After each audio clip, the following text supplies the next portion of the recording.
Hey, Fight for Faithers, welcome to today.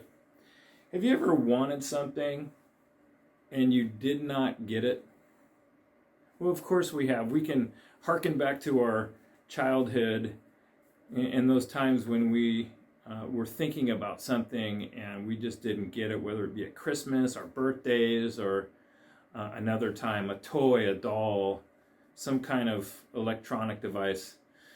I still recall a time when all I wanted was this electric football game. If you remember those things, they would rattle around and these football figures would bump into each other. I thought those was going to be the greatest thing of all time, and I finally got one, but I remember wanting that so badly. I remember another time too, as the youngest, I had seen a lot of things my brother and my sister had, and I said, man, I want those things. In particular was a stereo system. And both of them got stereo systems when they were teens. And on my 13th birthday, I got one from my mom. I was so excited. I still have that doggone stereo today. But folks, maybe you have felt this way. Maybe even in adulthood, you've been passed over for a job from somebody else, or in your career, you've had to take second place. You've wanted something, you just didn't get it. Today we're going to look at a woman who felt that. She really wanted to be a mom and was not getting the desires of her heart. This is the familiar story of Hannah. We find it in 1 Samuel chapter 1 and 2.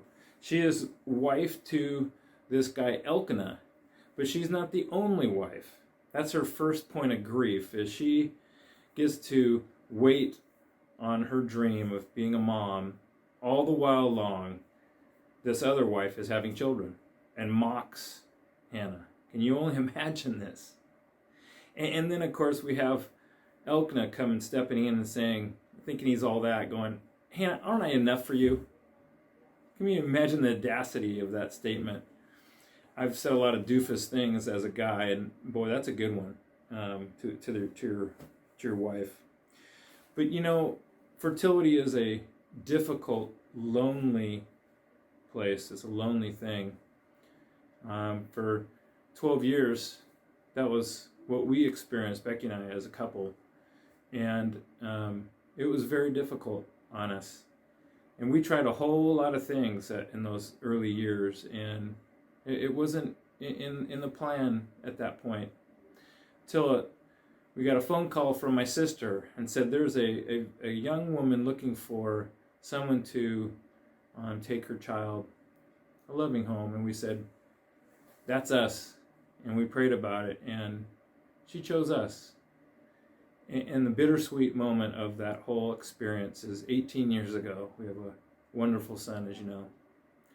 So God can give us the desires of our heart, the things that we desire, the things we want, but it's not always the way we actually like it or want it. In Hannah's case, she cries out to God, and God hears her cry and gives her a child. They name him Samuel, which literally means God hears me. Because of her faith, I think it rubbed off on her husband, Elkanah. He seems to soften, and maybe it's because of her faith. Even, I think it rubs off on their pastor, Eli, who originally thought she was drunk as she prayed. Now it seems like he has softened according to her faith. And finally, we see Hannah's wonderful prayer in 1 Samuel 2 as she worships God and thanks him and praises him for doing this. And then she finally gives Samuel over to Eli in the church and says he will serve at your request and God's request for the rest of his life. You know, because of her faith and her diligence, this man, Samuel, will become an amazing character throughout the rest of the kings and Samuel, of course, as he judges the people of Israel, and he does it faithfully for 20 plus years. He is called the one who served kings, because he anointed a couple of them. So, folks, what we can do is ask, seek, and we will find. God wants to give us the desires of our heart. Thanks for listening. I appreciate it. We'll see you soon.